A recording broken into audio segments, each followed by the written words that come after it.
Hi, I'm Edyta Sitar from Laundry Basket Quilts and I'm visiting at Pet Quarter Shop. We had so much fun making a block from the new Mystery Block of the Month. It is just this breathtaking quilt. You have to try it. The 4-patch is in a corner of my blocks.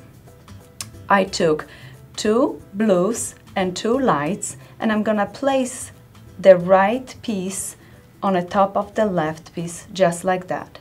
I'm gonna then move on and sew them. I have pre-sewn those for you already. Notice it, just starting on the top, using your 1/4" seam allowances, you will sew straight down. And I like doing chain sewing, so if I would be doing my 4 patches, I would do all of those at the same time. The chain sewing technique helps speed up the process. Now I'm gonna open my pieces and I'm gonna push my seam allowances towards the dark fabric. So seam allowances will go towards the dark fabric. Okay, let's place them face up. Just check, yes, this is how we want our block to look. We're gonna take this one, place it right over, and now we are ready to move on to the next step, what it's again sewing. And I'm gonna start sewing from here straight down. Notice how my seam allowance is going towards the machine.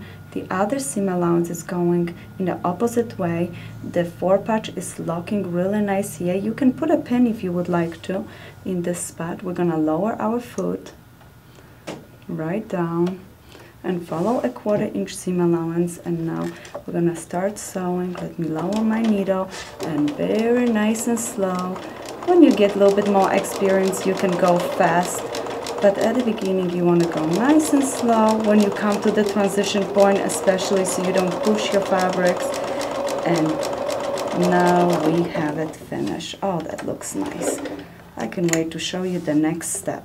When I finish sewing, I always start with cleaning up some of the threads. So I just clip with my lovely little scissors here. And the next step, I'm gonna open up the seam just like this. And I'm paying attention to the seams, my previous seams, which directions they are going. And I want to push my new seams in that same direction. So I'm just going to tuck it gently. Look at it. It just opened right up. All of those threads just popped open.